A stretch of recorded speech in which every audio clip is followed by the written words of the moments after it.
You know, I have to start with a thank you to the representatives of the people of New Hampshire, because you remind the nation what citizen government is all about. Thank you for that reminder.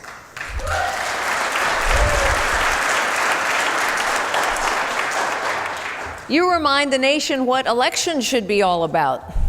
Not polls, not pundits, but voters showing up to cast a vote. Our democracy in the hands of the citizens of this great nation. So thank you to the First of the Nation primary state.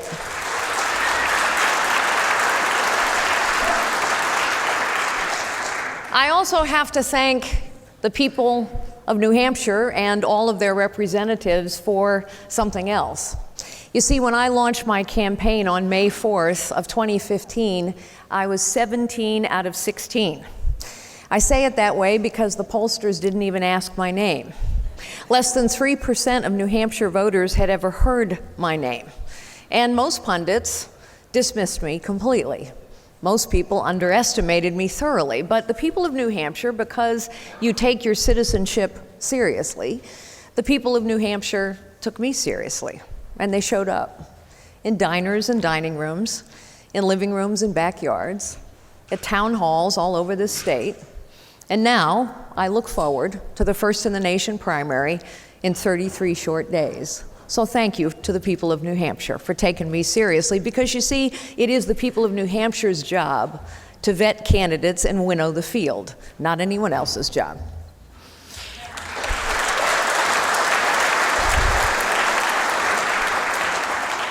I also have one other thank you to the state of New Hampshire, and that is because in the summer of 2014, a New Hampshireite first put into my mind that perhaps I should be running for president. You see, I was at a Rotary Club in the summer of 2014 at the Seacoast. And I was there to give a speech, not a political speech, and as I sat down for lunch, a gentleman came up to me and sat down next to me, and he said, you know, he was a little hostile, I have to tell you honestly. He said, you know, I don't think I'm going to agree with you on anything. And I said, well, why not? He said, well, I'm a Democrat. I said, well, listen, maybe I'll surprise you. I talked that day about possibilities. I talked that day about human potential, about the fact that every person has far more potential than they realize, about the reality that human potential is the only limitless resource we have, and the only resource we need to solve every problem. And at the end of that speech, this same gentleman came up to me and he said, amen. And then he said this, you know, Carly, we don't think of ourselves as a nation of limitless possibility anymore. And that really hit me, because I think it's true. I think we don't think of ourselves as a nation of limitless possibility anymore. And when we lose the sense of possibility that has always driven this nation forward, we lose the core of who we are.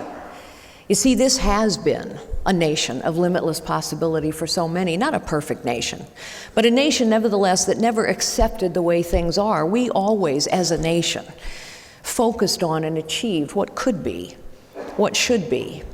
We as a nation have never accepted no for an answer. We've always said, yes, we can change things for the better. As a nation, we have always valued merit over privilege, and that's unique in the world. We've always valued hard work over entitlement. We've always said yes where others said no. I am keenly aware, having traveled and lived and worked all over the world for decades, done business, done charity, done policy work, that my story is only possible in this great nation. It is only possible here for a young woman to start the way I did, typing and filing and answering the phones for a little 9-person real estate firm in the middle of a deep recession in the late 70s. For that young woman one day to go on and become the chief executive of what we turned into the largest technology company in the world and run for the presidency of the United States, that is only possible in this great nation.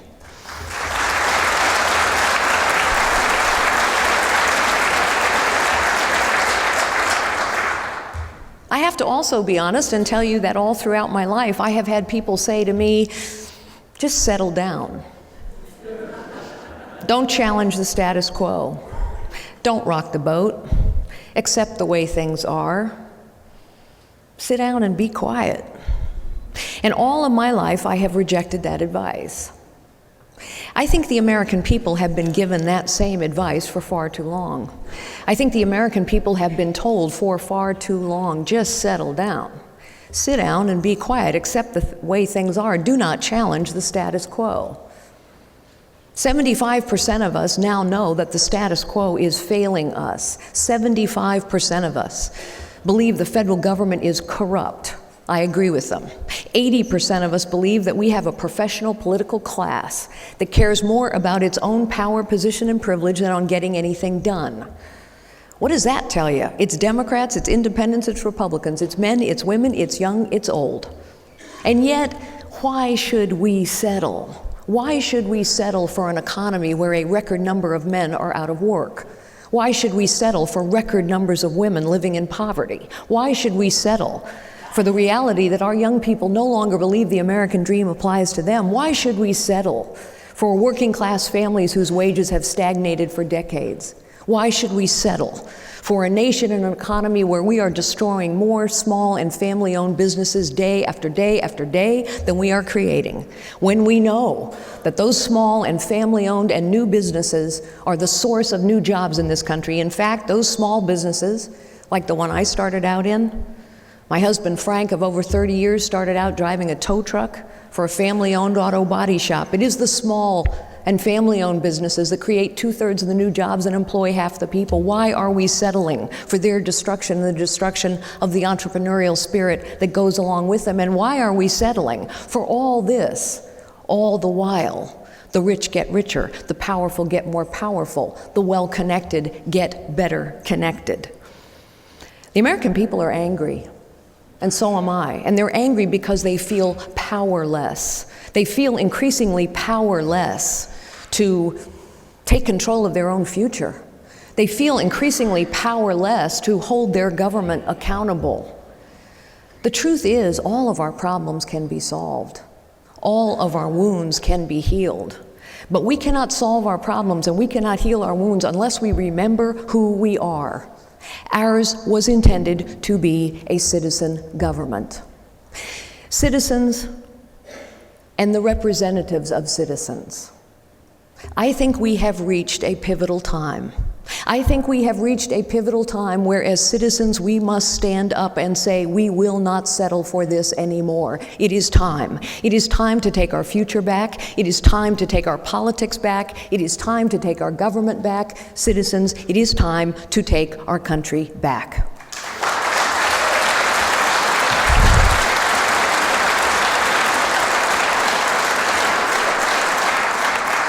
And that is why I'm running for president. That is why I have rolled out a blueprint to help take our country back. I have rolled out a blueprint of very specific things that I think we must do to restore possibilities to every American regardless of their circumstances, to cut this government down to size and hold it accountable, to keep this nation safe and to defeat and repel our enemies, whoever and wherever they are. And I have rolled it out as a blueprint because I want to be held accountable for it. I was at an Exeter town hall last night. What a thrill to speak to the citizens of New Hampshire and the citizens of Exeter in the historic town hall where Abraham Lincoln once spoke. And I said, I want to come back in January of 2018 because I want you to hold me accountable for how we are doing. Now, I know that we have Democrats and Republicans and maybe independents in this chamber. And so I want to talk with you not in a partisan way. I want to talk with you about the things we agree on, and what I've already said, we agree. The system is failing us. The government is corrupt and professional politicians no longer represent us. Politics sometimes can seem like a sport. It's like a game. You know, is my team going to beat your team? Unfortunately, politics is deadly serious. And I got engaged in politics because I came to realize that politics and politicians and the policies they pursue impact every single person's life every single day. So it's worth thinking about, what does it actually take to solve our problems? And who does it take to heal our wounds? I do not believe we are going to solve our problems at this pivotal time or heal our wounds by electing yet another professional politician who has spent their entire life running and winning, running and winning, running and winning, saying whatever is necessary to run and win, and then doing precisely as they please. I don't think our nation will be taken back, or our problems will be solved, or our wounds will be healed by electing an entertainer who insults everyone and apparently doesn't know the difference between our allies and our adversaries. And I also don't think we're going to solve our problems or heal our wounds with a nominee who describes members of the opposite party as her enemy. I think what we need is someone who understands the core of the American experience. I think we need someone who understands that one of the things that has made this nation exceptional is that we understand in our bones as Americans that power dispersed into the hands of the many is more just, wise, compassionate, and competent than power concentrated in the hands of the few. This is the essence of a citizen government.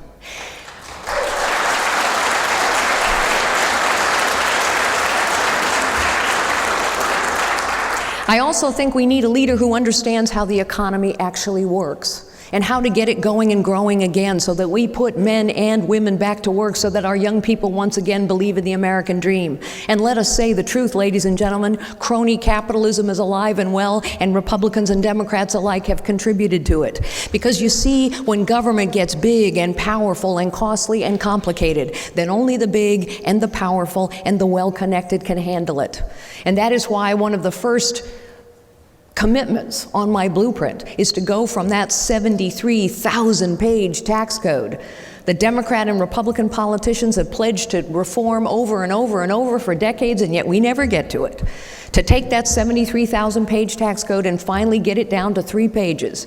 There is a 20-year-old plan to reform our tax code to get it to 3 pages, and it is only by simplifying, radically simplifying, the complexity of the tax code and our regulatory thicket that we can level the playing field between the small and the powerless and the new, and the big and the powerful and the well-connected.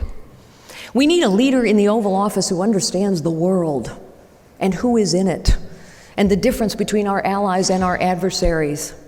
The world is a very dangerous place when the United States of America is not leading, and we see that every day now. Yes, the United States is called upon to make some very difficult decisions, but we need to be clear-eyed about who our allies are and who our adversaries are. And so I will send a very strong signal to every ally and every adversary we have on day one in the Oval Office. On day one, I will call my good friend Bibi Netanyahu, the Prime Minister of the State of Israel, to reassure him that we will stand always with the State of Israel.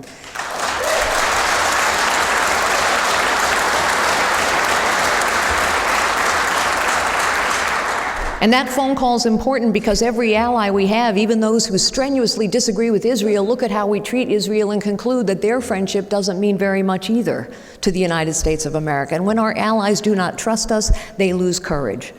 The second phone call I will make will be to the Supreme Leader of Iran. I don't know him. I have not met him, and I don't think he much cares for me. So realistically, he may not take my phone call, but he will get my message. And the message is this: New Deal. New Deal with a new president. Because you see, we must have unfettered ability to inspect every military and nuclear facility, and without that ability, Iran will continue to violate this agreement. Russia and Iran are engaged in an unholy alliance which threatens the region and threatens the United States of America. And so what I will say to the Supreme Leader is, until and unless you open every military and nuclear facility to real, anytime, anywhere inspections, we, the United States of America, will cut off your ability to move money. We can do that. We don't need anyone's permission to do it. And we must do it. We must be clear-eyed about who our allies are and who our adversaries are, and we must send a clear signal to our adversaries, whether it is Russia, Iran, North Korea, or China, that we will stand up to provocation. Not rush off to war, but respond to terrorist attacks and cyber attacks as well. And we must send a signal to our allies that we will stand with them. We actually need a president who understands how bureaucracies work. because our federal government has grown into one giant, bloated, inept, corrupt bureaucracy, and it has to get cut down to size.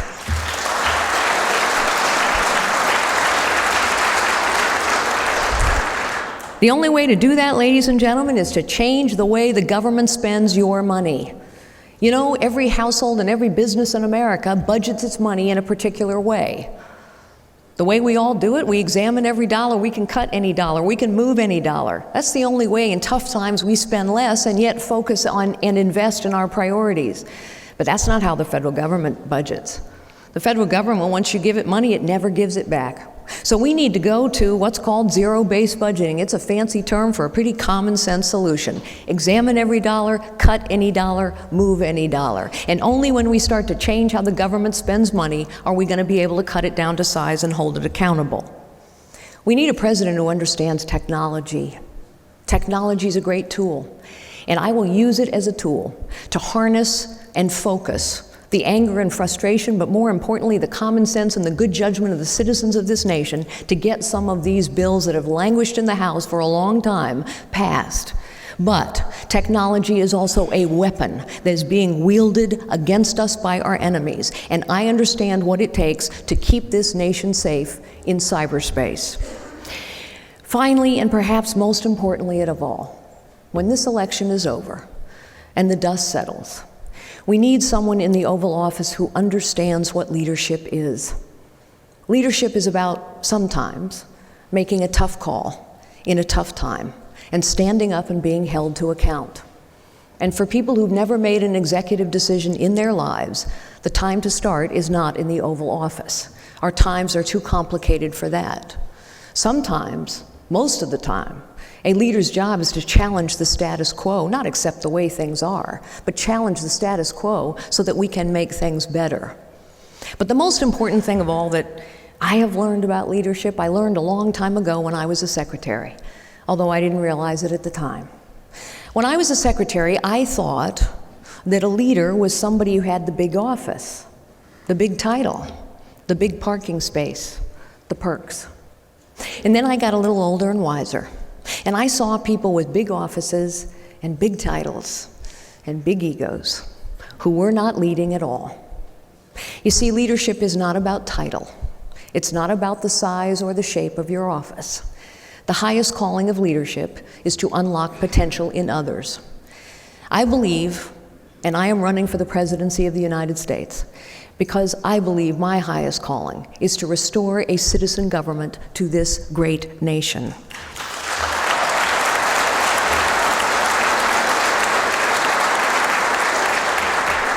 None of the things that I have talked about today, solving our problems, restoring possibilities, cutting our government down to size and holding it accountable, standing up in the world to our adversaries and standing with our allies, defeating our enemies, defending our nation, none of these things will be quick and easy.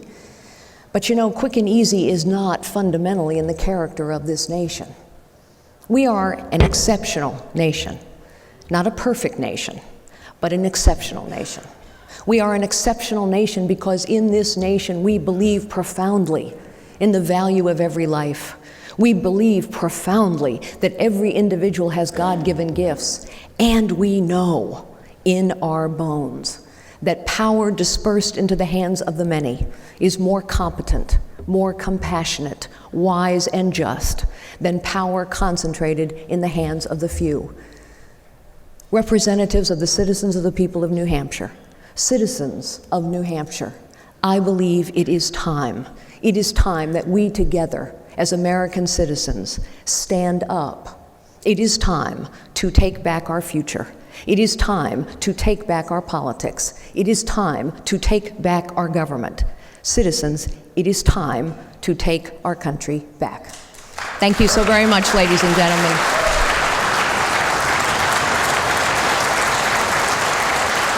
So much. Thank you.